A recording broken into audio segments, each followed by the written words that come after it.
Alrighty, howdy neighbors and welcome back to the Devine Speaker. Last time we got to the bakery, we were talking with Elron, Varys. Hello, what are the other two's names? I just totally forgot his name. Oh, good lord. Leos was with us, but he just left so that way he could talk with Elron by himself, so we are talking to you. I think it's Titus! I don't know. Do you know where he's from? He's definitely lived here for quite a few years. But I heard he was born in a far-off city. Cool. Alright, it's Titus.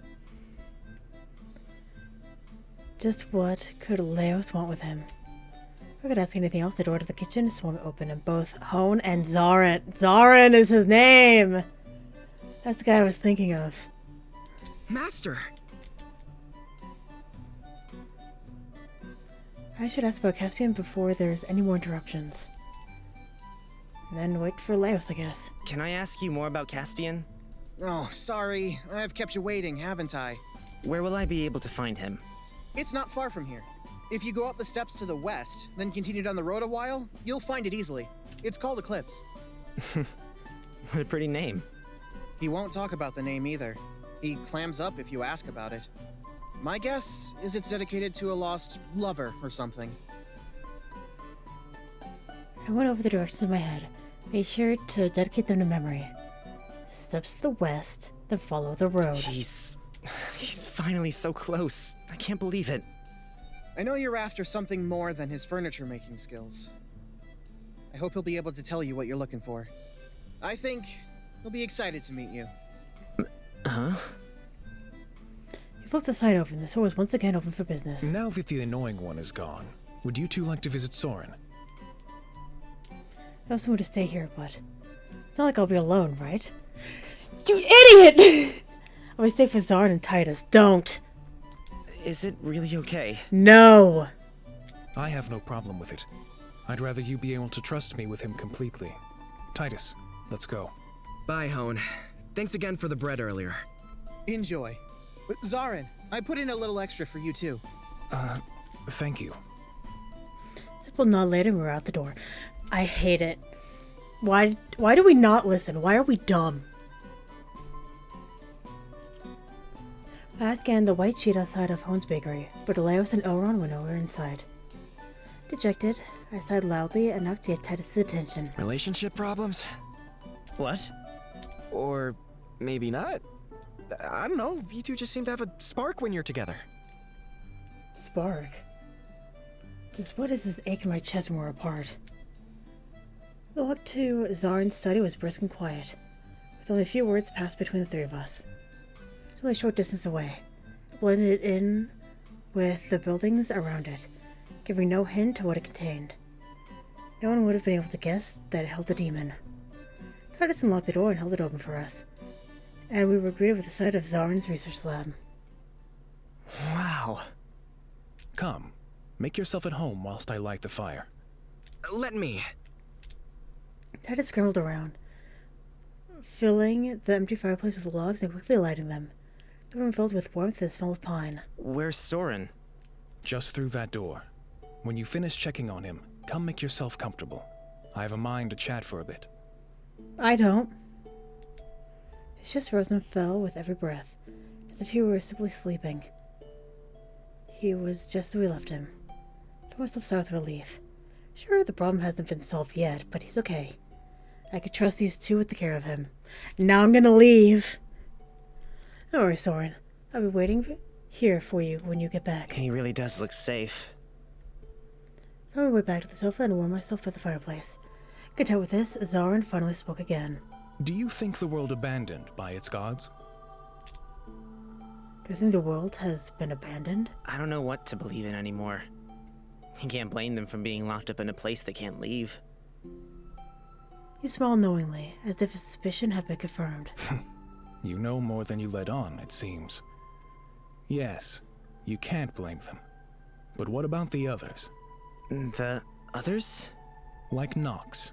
ones that took mortal bodies. Nox, rather than him abandoning us, we betrayed him. So I had to blame someone who went through such torture. And we have Varys. He hasn't given up on us. He kinda has. I'm sure there are more like him too. No, I don't believe they have. Even ones like Nox. He only ended up that way because of us. Interesting. Purely from a factual basis, I'd have to disagree with you, but I find myself compelled to believe you instead. Perhaps, somewhere out there, there's still someone looking out for us. This is only between us, but I've been led to believe that hidden in the mountains around Sidcaeum lies a village disconnected from humanity, where stray gods go to live out their existence, away from the quarrels of men. He stood from his chair and glided across the room, where the bookcase reached up to the ceiling. He pulled the book from the shelf and handed it to Titus, who stood faithfully by his side. I stumbled upon this notebook, an original account of the famed cartographer Sylvia. Sylvia? She traveled from Toggen, the land across the seas, all the way here to Vidis, to do what she did best, map-making. None of the journal is in a language I can read. Luckily, I have with me a very skilled interpreter and linguist. You two really can do anything. As can anyone, if they put their mind to it. Regardless, the tales of Sylvia aren't too exciting for the most part. They're what you'd expect from someone that travels the land, except for one entry. She was hiking around the mountains of Sidcaeum, but she collapsed in the snow. Traveling alone, she thought that would be the end for her. But when she woke up, she was in an unknown village, being tended to. She asked again and again where she was, but no one would answer her. Her writing became a little jumbled, and text that once stood out as clear as day has faded away.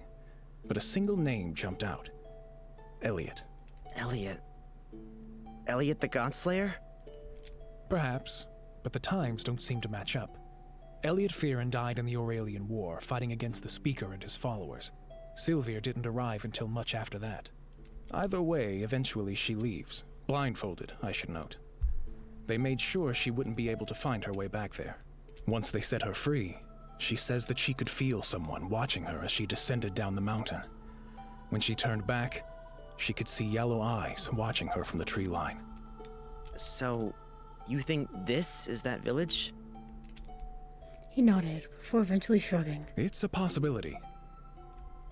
A place like that could very well exist. Why wouldn't Varys choose to go there then? I feel like I've kept you too long. You've been on a lengthy journey, and you can finally see the end in sight. Don't let me stop you.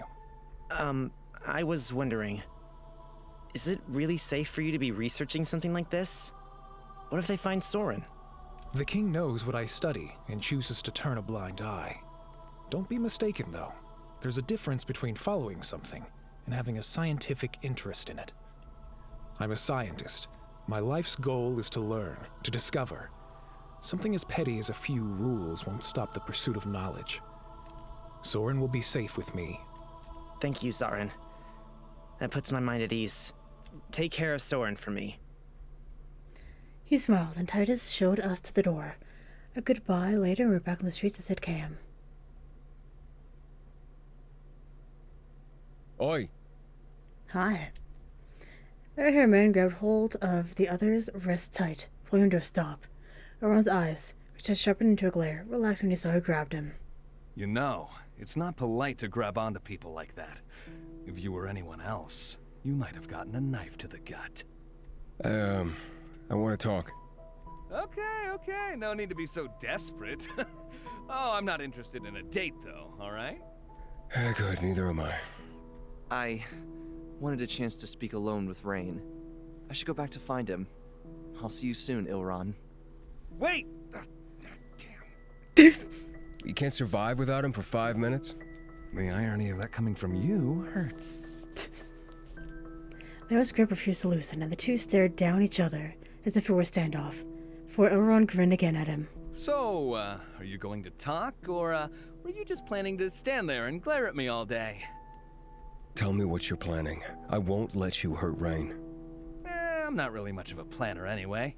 I prefer to just take things as they come to me. Leos's frown deepened at his words, his mind clouded with too many thoughts. Why don't I trust you? Maybe you haven't realized, but I'm not the most trustworthy person around. Or, alternatively, it could be your deep-rooted issues with trust. All you ever do is talk around questions, like that time back in the Amaranth Forest. Why did you want to know so much about me? I had some suspicions to confirm, that's all. Tell me the truth. I know you from somewhere, don't I? Now, don't tell me the jig is up already. It's true then. Who knows? He pulled his wrist from Leos's grip before rubbing at the red mark. Ouch! You should learn to be a little more delicate if you want to attract your little sunflower boy. He'll get stolen away by someone else at this rate. Why won't you answer any of my questions? Because I don't have any answers to give you. Work it out yourself. The green-haired man turned to leave, walking a few steps before glancing back over his shoulder. Well, hey, at the very least, I'm a little better at hopscotch now. What? Wait! Shit, he's gone.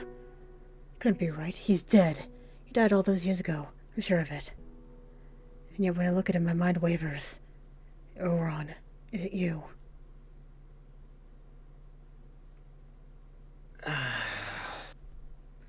Kicked at the gray melted snow. Bored out of my mind. Waiting for Leo sucks. Who knows how long he'll be. Maybe I should just start back to the room. Leave him to search for me, that'll teach him. Or maybe I should just go for Caspian by myself, since everyone else is off by themselves. Rain, Varys, what are you doing here?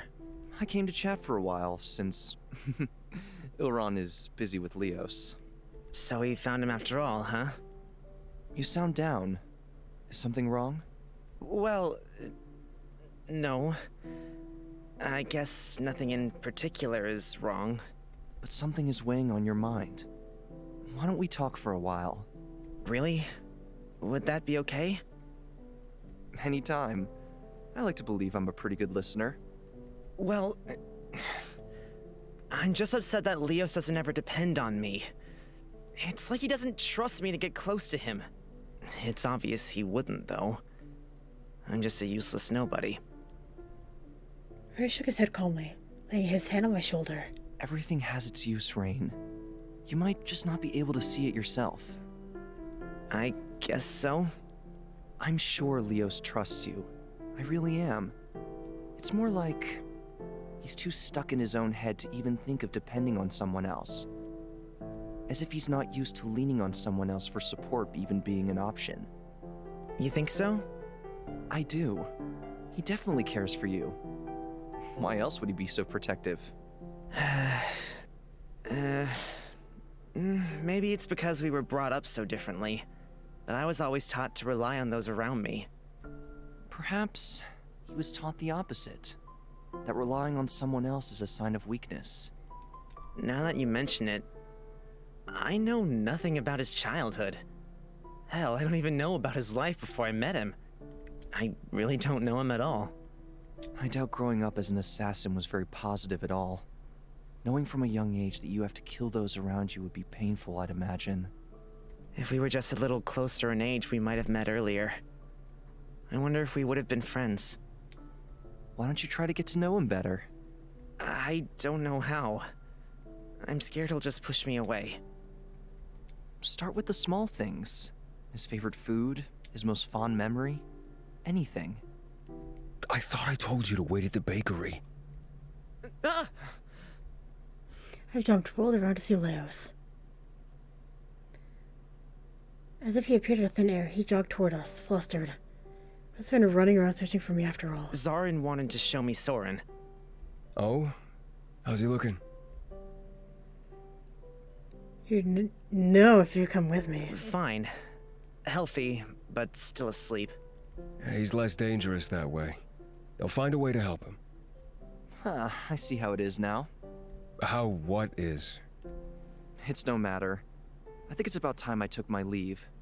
Rain, it was nice to talk with you, even if it was only for a short while. He smiled and waved, leaving to find Elrond. Really is amazing. He's so smart, so strong, so kind. Wish I could be like him. You should have waited inside. It's freezing out here. I'm plenty warm.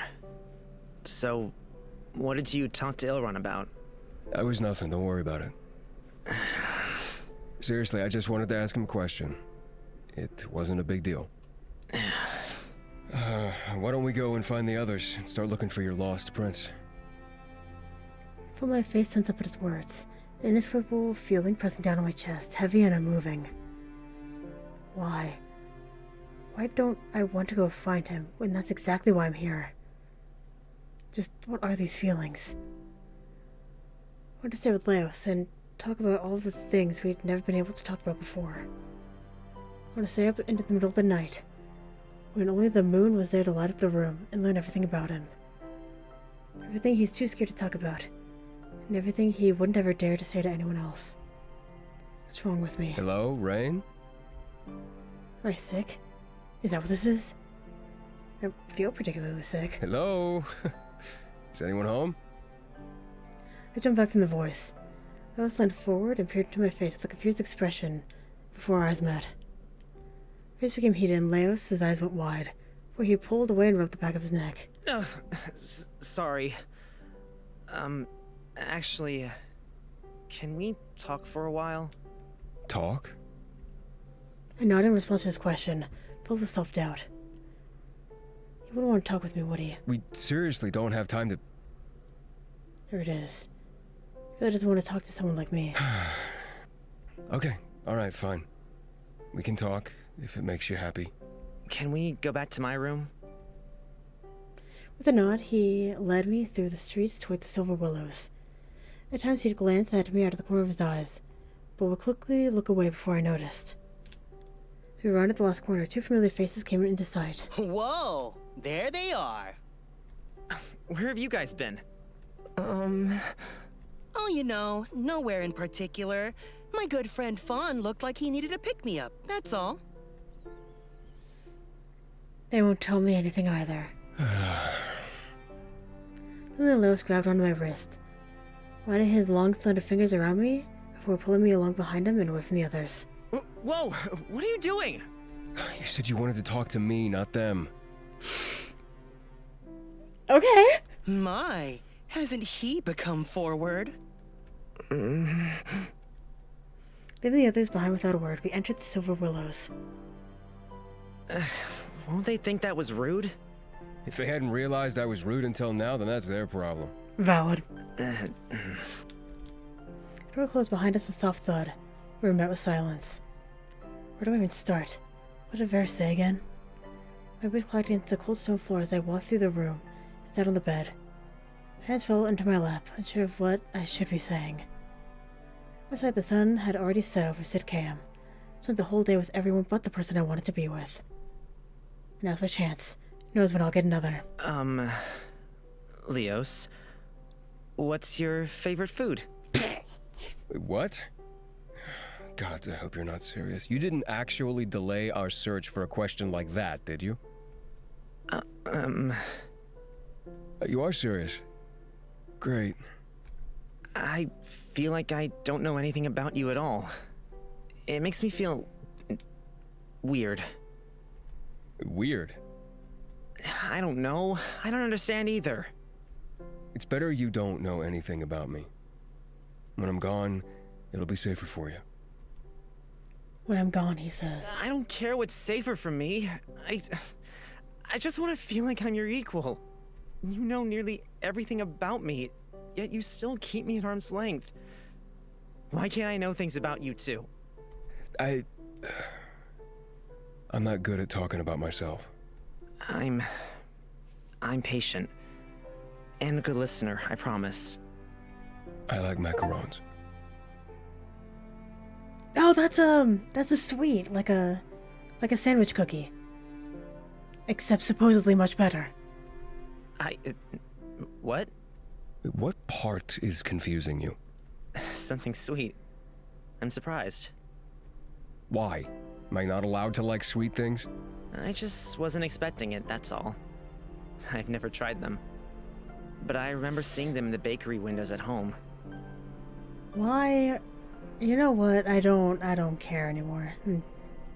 I only ever tried them once, as a child. What's stopping you from trying them again? I don't know. I guess I'm scared they won't live up to my memory. Maybe we could have them together one day. Quietly, he sat down beside me on the bed. Was that seriously all you wanted to know? You could have asked me that at any time. Am I allowed to ask more questions? You might as well. It's too late to do anything else today. Where did you get your scars? My scars? Well, I got this one in a knife fight. He pointed at the white scar on his arm, smiling all the while. I won, of course, but it's not cool to go home without a battle scar, right? This one was only a scratch, really. And what about the ones on your back? Oh, those are from the whippings I got when I made mistakes. Oh, what? You got whipped for making a mistake? Really, I should be proud of how few there are. It's one way to make sure your kid gets good fast. How awful. It wasn't so bad. You learn to live with it. I was afraid to ask, but... What was your childhood like then? He stared at the ground as if he wanted to burn a hole in it. You don't have to talk about it if you really don't want to. No, it's fine. I was born to a family of assassins. That's rare, but we were all given similar judgments. Well, I suppose it's not so special when you find out that any children born in the family with different judgments were quickly thrown to the side. How cruel. It's just life. Cruel to the end. So, my parents, my grandparents, all of my extended family, everyone I knew was the same. When you're surrounded with something like that, it's hard to imagine life any different. From the start, we were so different. At the very least, did you have them to depend on? I was alone from the start. Always was. Thought I always would be. I spent most of my childhood locked in a single tiny room. I began to wonder if there really was anything beyond those four walls. Why would anyone do that to you? Well, there were a couple of reasons. Firstly, so I wouldn't become attached to anyone. Not even my parents. So that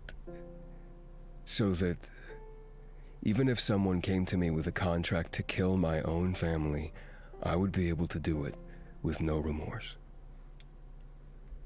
I don't even know what to say. Ah, don't pity me. I wouldn't be nearly as skilled as I am now without that time to myself. It's not okay. I wish I could have done something to help you. Really, it wasn't so bad. Okay, you can stop making that face. Yeah, it was pretty bad. When I was finally let out, I was sent on my first job to take someone's life. The look on their face will haunt me forever. Couldn't even begin to relate to him. Do you regret it? I don't know. I was never given the option to regret. You have it now. You're not with your family anymore. You're with me in Sidkayam. Huh. His mouth formed a nearly perfect O before his facade cracked and he let out a hearty laugh. It's just like you to say. What? Is there a problem or something? No. You're right. He wiped the tears forming at the corners of his eyes and laughed. I had never heard him laugh before. He was full of heart and soul. I found myself feeling flustered and quickly looked away. Why does it make me feel like this? I hope you had someone. At least a friend. I did. Yeah, I did have a friend. What were they like? Well, It was Elrond.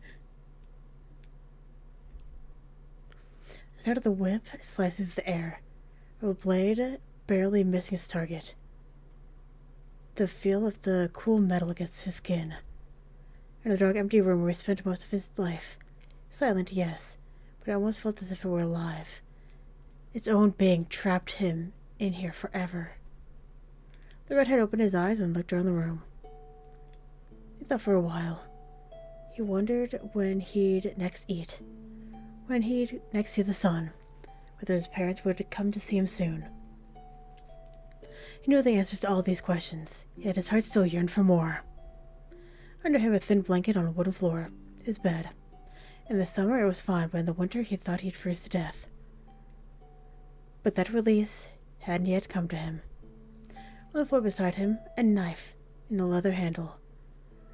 A bow leaned up against the low table not far from him. He gripped the leather, holding on to the blade tightly. The only thing that made him remember he was truly alive. In the corner, a target and a training dummy. A flick of his wrist, the knife sunk deep into the dummy's flesh. The sound filled his mind with happiness. Sometimes he wondered if this was true happiness. He shook his head, instantly throwing away those thoughts. This is happiness. Standing from his makeshift bed, he walked over to the dummy and pulled the knife out easily. It was already filled with countless other holes, and due for replacing. His eyes turned over to the dark environment. He suddenly froze up. The door of his room looked awfully large, awfully imposing, just as it always had. Yet strangely, it was also enticing, like forbidden fruit. Only a few voices ever came through the door. His mother, his father, a sibling who he'd never met. Sometimes a dark and sinister voice that he'd come to fear the most. Voice of the speaker, Lucius. He knew the door would be locked, the same as always, but he found himself drawn to it, as if something was calling to him. His hand reached out and touched the door lightly, as if he was afraid that it would hurt him. It opened slightly. The room beyond was quiet and empty. Filled with dread, he took his first step. The sky was filled with countless stars. More than he ever could have imagined. It was dark and cool, but the feeling of the wind against his skin was something he had long forgotten. His eyes instantly welled up and overflowed, yet he dared not make a noise. He knew he would be found in an instant and punishment would be severe. As he had taken the first step, the others came with ease. He ran down the darkened road, seeing all the sights he didn't even realize existed. Everywhere he looked was something new. Yet he couldn't expel the deep dread that settled in the bottom of his stomach. Just a few minutes. Whoa, hey! Watch where you're going. Yep. Little boy jumped out in fright as Leos ran into him with full force. He looked like... He couldn't remember. All he could remember was that grin. One filled with confidence he'd never forget. I'm sorry. What's that? Speak up. You're talking too quietly. I'm... sorry. Oh, are you scared? Hey, that's okay. You don't have to be sorry. It's no big deal. My name's... What was his name again? I'm... Leos. Well, Leos, are you lost or something? Do you, want me to help you find your mom? No. I have to go home now. Wait! The boy turned and ran. He didn't quite realize why. Perhaps he was scared he'd been found out if he stayed any longer. Perhaps he was afraid of speaking to someone his age. Something he'd never been given a chance to do before. Perhaps he was afraid that his judgment would come true. He ran all the way home. On his way back into his room, where he shut the door quietly and jumped back into his bed. The next few days were largely uneventful. He hadn't dared touch that door. He was delivered food as usual. And he finally let out a breath that he didn't realize he'd been holding. His eyes went back to the door, imposing yet inviting. His mind traveled back to that boy he had only just met. Perhaps, if things were different, they could have been friends. He swallowed hard, and his hand went back to his door, unlocked again. His steps came easier this time. The rush of freedom felt too good to be denied, and he ran back through the dark streets to where he met the other boys a few days earlier. He hadn't expected to find anyone, really, but he did. Leos! This time was a woman with dark green hair, holding his hand softly. She smiled at the boy, ruffled his hair, told him to go and play. The way she looked at him, and he looked at her, was something Leos had longed for his whole life. He found himself looking away. You know what? I know we're in the middle of a flashback, but I am going to go ahead and end the episode here. So thank you very much for watching, and hopefully I will see you later.